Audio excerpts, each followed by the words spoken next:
Estudo de Gênesis, o capítulo é o capítulo 29. O capítulo 29 é um relato interessante acerca de relacionamentos humanos. Há o encanto de uma história de amor e a compaixão por uma mulher não amada e o primeiro episódio do relacionamento de dois enganadores, Jacó e Labão. Por trás de tudo isso, precisamos ver a mão de Deus, que havia prometido cuidar de Jacó e tinha a intenção de colocar tanto Lia quanto Raquel como mães em Israel. A história começa numa região vagamente descrita, em algum lugar na região de Harã. É evidente que o encontro de Jacó com Raquel foi total coincidência. Do ponto de vista humano, ele logo causou uma forte impressão na moça, mostrando vigor e força que contrastavam com a preguiça dos pastores, como também afeição calorosa em relação a seus parentes. Por parte dela, sua beleza logo cativou o recém-chegado. Sua irmã mais velha era menos atraente. Embora o sentido exato do hebraico seja incerto, o sentido provável é que os seus olhos fossem sem brilho, como diz a nota de rodapé da NVI. É possível também que o sentido seja que, apesar de os seus olhos serem meigos, Raquel era ainda mais bonita. É pouco provável que ela tivesse problemas de visão, como algumas versões sugerem. Podemos ter certeza de que em vários aspectos esses capítulos refletem costumes daquela época e região. Acredita-se que Labão estava adotando Jacó como seu herdeiro. Pode ser que os seus próprios filhos ainda não houvessem nascido. Por outro lado, podemos facilmente compreender o capítulo no seu sentido mais simples e ver que Jacó estava comprando as suas mulheres por meio do serviço. A trapaça de Labão, que só pode ter acontecido porque era costume as noivas usarem um véu grosso, garantiu os serviços de Jacó por mais um período de 7 anos. 7 anos de trabalho por uma mulher parece ter sido um preço relativamente alto para a época. Assim, Labão fez um bom negócio ao ganhar 14 anos dessa maneira.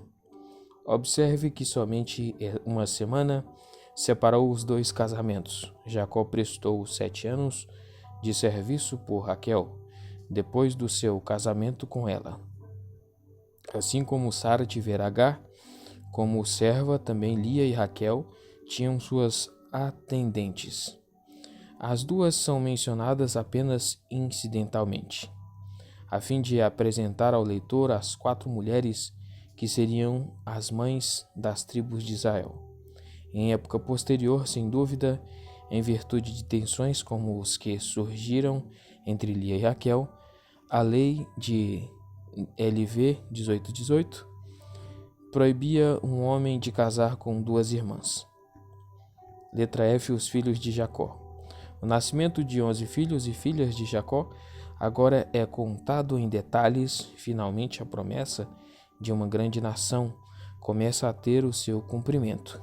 Mesmo agora, o tema da esterilidade de forma alguma está ausente e destaca-se desde o início, que todo filho era um presente do Senhor. A família grande então foi a provisão dele, mas no nível humano e bastante terreno, a história é de dar pena. Como escreveu H.C. Leopold, a casa do bígamo é uma casa dividida contra si mesma e a fonte fértil de muito dano e do desaparecimento da verdadeira disciplina. A briga pelas mandrágoras, uma planta muito comum e considerada como afrodisíaca, ilustra bem a desgraça e os atritos. A interpretação dos nomes também está relacionada a essa rivalidade resultante. Essas interpretações dos nomes não são explanações científicas dos nomes. Alguns nomes podem ter sido bem antigos, já na época sendo desconhecidos os seus verdadeiros sentidos. Alguns deles permanecem obscuros. As interpretações dadas em Gênesis, então, não são de forma alguma etimologias, mas expressões elaboradas em forma de nomes próprios, expressando sentimentos ou esperanças associadas ao nascimento desses filhos. Leopold. A moral da história não é simplesmente uma advertência contra a bigamia. Antes, é uma advertência contra os ciúmes e atritos intertribais a que o povo de Israel estaria muito inclinado posteriormente. É instinto humano associar um orgulho especial ao nome do clã, tribo ou nação aos quais pertencemos. Se tribos israelitas posteriores foram tentadas a exaltar a identidade tribal acima dos interesses nacionais, deveriam recordar os significados dos seus nomes dados aqui, que não somente expressam a alegria materna, natural, pela sua existência, mas as ligava de forma indissolúvel aos compatriotas israelitas de outras linhagens tribais. A sequência dos nascimentos tem importância. Os primeiros 4 filhos de Lia são os nomes das tribos mais velhas de Israel. Dos quatro, Judá seria o mais importante. As tribos relacionadas às 2 servas seriam de importância menor, assim como Ismael não podia ser comparado com Isaque. A mesma razão para tomar concubinas é registrada em 16, 1 ao 4, ou seja, esterilidade ou esterilidade temporária. A expressão de 30.3 significa que Raquel iria reconhecer os filhos de Bia como seus. Os últimos 2 filhos de Lia eram novamente tribos menos importantes. A sua filha Diná é mencionada para dar base ao capítulo 34.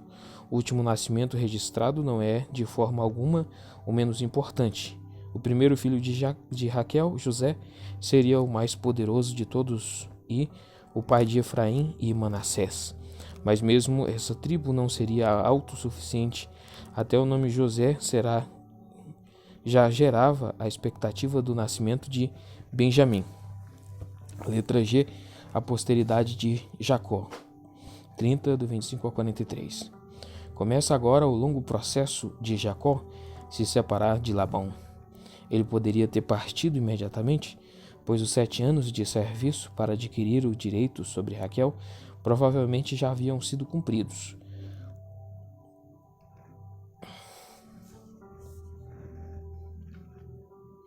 Mas, se na região de Arã valiam leis como as de Êxodo 21.2, então ele não tinha direito de levar consigo suas mulheres e filhos. Essa também era a posição de Labão acerca do assunto, mas Jacó poderia pelo menos pedir permissão para levar consigo sua família. Labão era astuto demais para deixar partir facilmente um empregado tão rentável e, na conversa, destacou o ponto que, se Jacó partisse naquela época, iria de mãos abanando, pois não possuía nada. Assim, fizeram de acordo que proporcionou ao homem mais novo a oportunidade de amealhar riquezas dessa forma. Labão conseguiu mais 6 anos de serviços de Jacó, ao passo que Jacó não perdeu nada, a não ser o tempo emergindo como um homem extremamente rico. Mais uma vez, vemos o espetáculo nada edificante de 2 enganadores em ação. A primeira manobra foi de Jacó, mas o seu sogro rapidamente o excedeu em esperteza. A segunda manobra, no caso, versículo 35. A segunda manobra de Jacó foi mais sutil, 37 a 42, incluindo procriação seletiva, mas baseada principalmente na expectativa de que o embrião no útero dos animais seria influenciado por aquilo em que os animais prenes colocassem os olhos. Essa crença comum é reconhecida agora como algo nada científico, mas funcionou para Jacó. De Kidner comenta com propriedade: não seria a última vez que, a parte dele, de Deus, no empreendimento bem-sucedido seria bem maior do que parece ao observador. Isso foi providencial, e Jacó não deixaria a região dos arameus de mãos vazias. Assim como Abraão também não saiu como perdedor do Egito, ou Isaque de Gerar.